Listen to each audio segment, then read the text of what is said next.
I was sitting there in that cheap office chair they never replaced, the one with the weird stain I'd been looking at for 6 years, when Elliot slid the folder across his desk with that same practiced expression. Half grimace, half smile. I knew what was inside before I even opened it. Rejection number 12. 12 times. 12 times I'd been passed over for senior consultant. And I already knew who got it instead of me, Kirsten. 8 months at the company. 8 months. The thing is, Daphne, Elliot said, leaning forward like we were co-conspirators instead of whatever we actually were. Q4 isn't our strongest quarter for leadership transitions, but I've already put your name at the top of the list for spring promotions. I nodded like I believed him, like I hadn't heard almost those exact words 11 times before, like I hadn't trained every person who'd been promoted above me since 2018. Then I did something that surprised even me. I started laughing. Not cute giggles, the kind of laugh that makes people uncomfortable, the kind that says, I've finally snapped. Elliot's face did this weird thing. His customer service smile glitched. Something funny? Yeah, I said, still laughing. Me, I'm the joke for believing you. 12 times. So that's how it started. That's the moment I decided to burn it all down. Oh, wait, I should probably introduce myself. I'm Daphne. I was 33 when this happened, working at this boutique consulting firm called Paragon Strategic. We did business transformation consulting for healthcare companies. Sounds fancy, right? 6 years I'd been there. 6 years of being the person they called at 11 p.m. when everything was falling apart. 6 years of being told I was invaluable, but apparently not invaluable enough to promote. Before I go deeper into this mess, please like this video, subscribe to the channel, and let me know in the comments if you've ever been in a situation where you felt completely invisible despite working your ass off. Because honestly, it helps to know I'm not alone in this. And trust me, this story goes places even I couldn't have predicted. So back to that office. That moment, I composed myself and told Elliot I understood. That I was a team player. Then I walked back to my desk, past Kirsten, who was literally showing her new business cards to anyone who'd look. Senior consultant. The title that should have been mine almost 3 years ago. Let me give you some context. Paragon Strategic was founded by 3 guys who worked at one of those big 4 consulting firms. They had this whole, we're different, we're family shtick. Elliot was employee number 6. I was employee 23, hired when they were still trying to prove themselves. I automated half their reporting systems. I saved their biggest account, Healspace Regional, when our project manager quit mid-implementation. I routinely worked 60-hour weeks. I delivered. Every single time. And it wasn't just that they didn't promote me. They'd tell me why. Always something different. You need more client-facing experience. So I'd get that experience. You need to demonstrate more leadership. So I'd lead a team. You need more technical expertise. So I'd get certified in whatever new system they were implementing. And after I'd check each box, they'd move the goalposts. Again, and again, and again. Meanwhile, they promoted people around me. Brody, who missed deadlines constantly but played golf with Elliot. Vivian, who couldn't build a basic reporting dashboard without my help but was best friends with our director of consulting. And now Kirsten, whose main qualification seemed to be that she went to the same business school as our CEO. I used to wonder what was wrong with me. Was I not charming enough? Not political enough? Wrong gender? Wrong background? I spent so much time trying to crack the code. But sitting there that day, watching Kirsten parade around with her new title, something just clicked. There was no code to crack. The system was just rigged. Not just against me, but against anyone who actually believed merit mattered. That night, I went home and cried. Like, ugly cried. The kind where you're sitting on your bathroom floor at 2 a.m. wondering how you became this person. I called my sister Renee, and she listened to me rant for an hour. Then she said something that changed everything. So quit. I can't just quit, I said.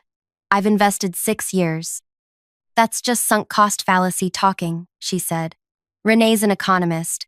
She's always diagnosing my life problems with economic theories. It's not that simple, I argued. The job market is tight and I need— No, Daff, she interrupted. I didn't say find another job. I said quit, as in, stop giving them your best. Stop caring. Stop trying to earn the approval of people who clearly have no intention of giving it to you. I sat with that for a minute. That's not who I am, I finally said. Maybe it's who you need to become, she replied.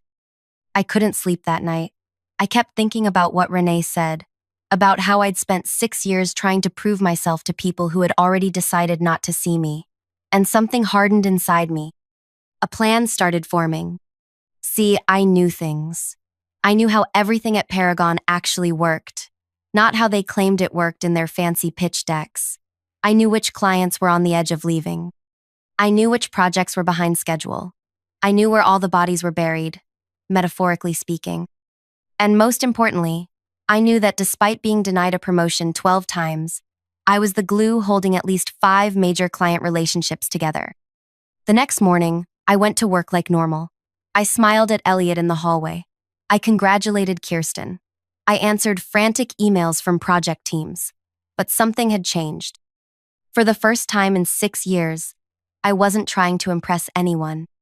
Instead, I started documenting everything, every process I'd created, every workaround I'd invented, every client relationship I'd salvaged. I organized it all into a private digital notebook, not company property, my property. Then I created what I called my indispensability map. It was a detailed analysis of exactly how much the company depended on me, where the critical dependencies were, and this is important, which clients had relationships with me specifically rather than with Paragon as a whole. You might be thinking this sounds calculated, cold even. And you know what? You're right. But 12 rejections will do that to a person. 12 times being told you're not quite good enough when you know damn well you are. It changes you. I gave myself 6 months. 6 months to execute what I started calling my quiet exit. Not quiet quitting.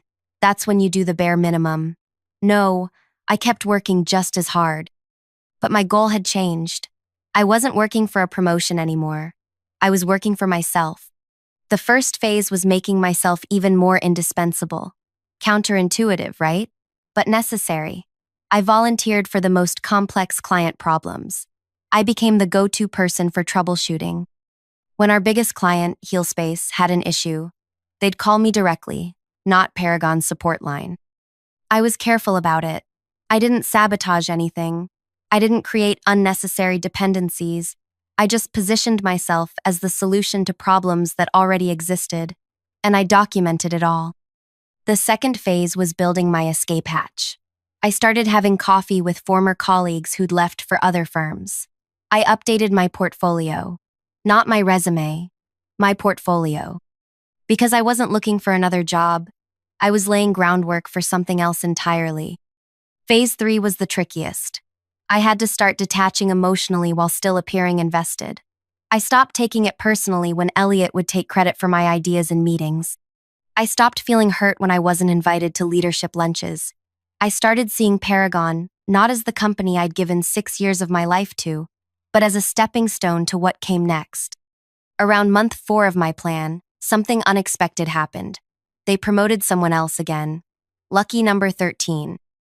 This time it was Theo, a guy who'd been there 2 years and whose main qualification was being aggressively mediocre but very, very confident about it. Normally this would have devastated me, but I just smiled and congratulated him. Elliot looked confused by my reaction. He'd expected tears, or at least for me to come to his office later to ask what I needed to do better. But I didn't. I just kept working on my plan. By month 5, I'd saved enough money to live on for 6 months without income. I'd incorporated my own consulting business, just on paper at this point. I'd secured a small business loan, and I'd started having very careful, very private conversations with 2 of Paragon's clients who I knew were dissatisfied.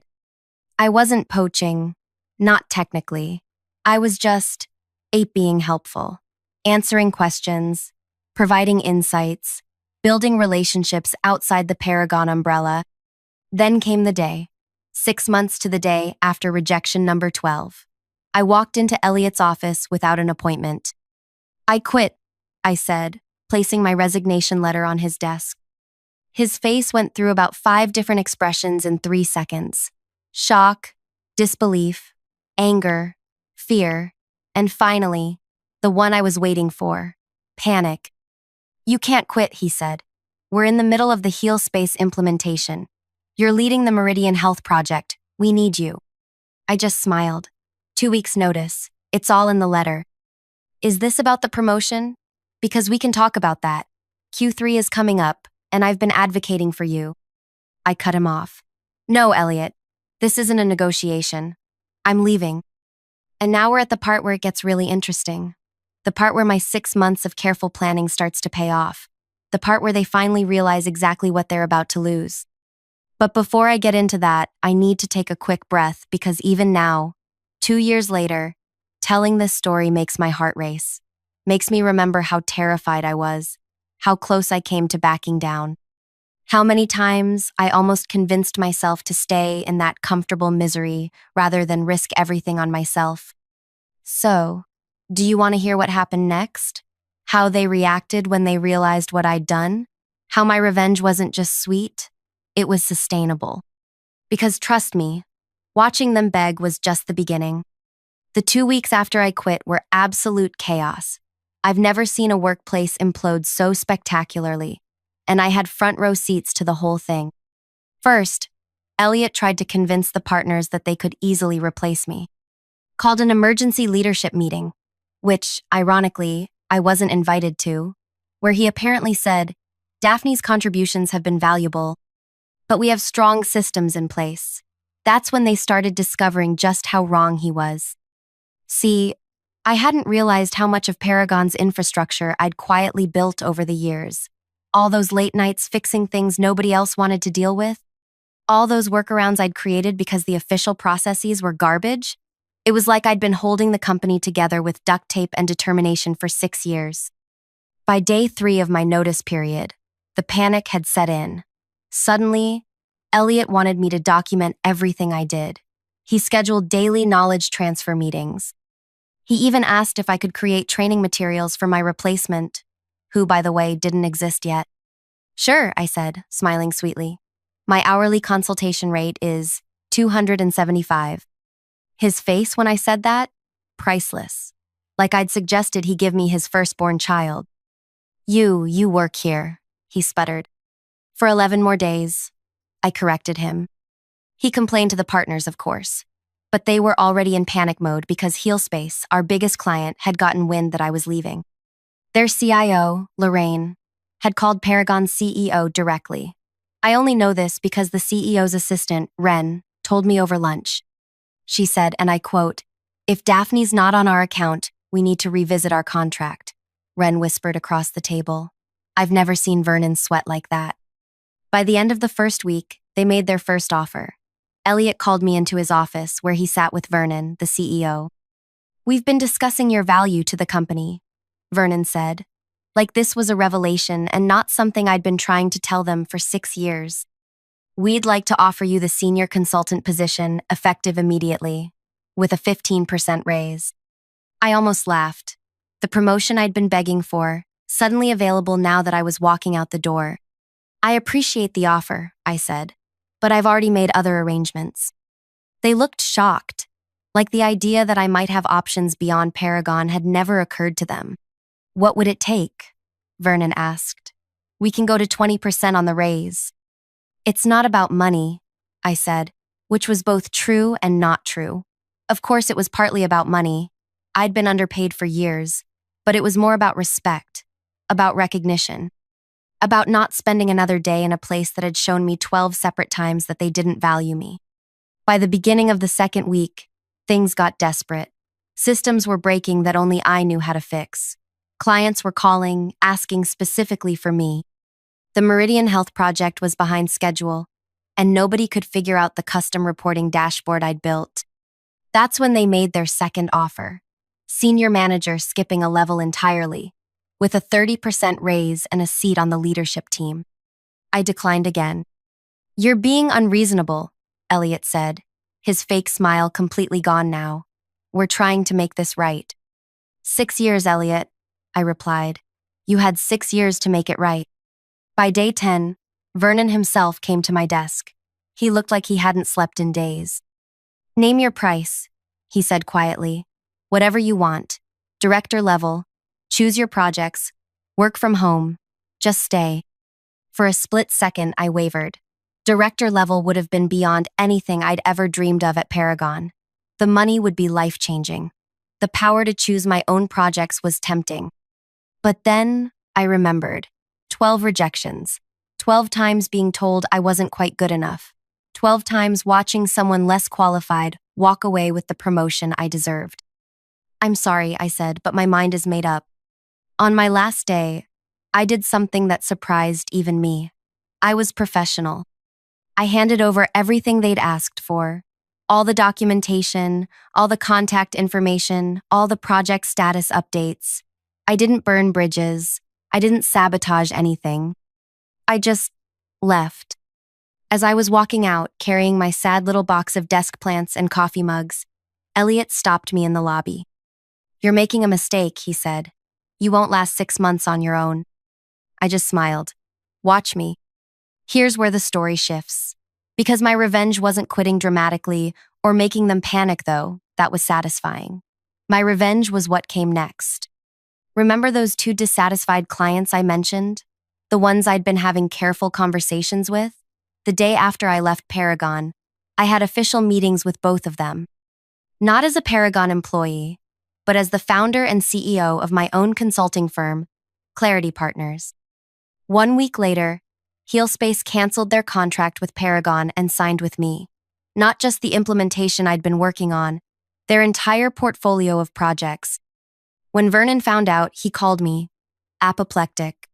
This is a breach of your non-compete, he shouted. Actually, it's not, I said calmly. I never signed a non-compete. Check your records. He went silent, because he knew I was right. In all the paperwork over 6 years, they'd somehow never gotten around to having me sign a non-compete agreement. An oversight that was now costing them millions. 3 weeks after that, Meridian Health followed. Their COO told me later that when they called Paragon to cancel, Vernon offered to slash their rates by 40%. They declined. By month 3, I had 5 clients, 3 from Paragon and 2 new ones through referrals. I was making triple what I'd made at Paragon. I hired my first employee, Tanya, a brilliant analyst who'd been overlooked at her previous firm. The best part? I didn't have to work 60-hour weeks anymore. I set boundaries. I charged what I was worth. I built systems that worked from the start instead of patching broken ones. At month 5, something unexpected happened. Kirsten, remember her? Promotion number 12, reached out to me on LinkedIn. She wanted to meet for coffee. I'm miserable, she confessed, stirring her latte nervously.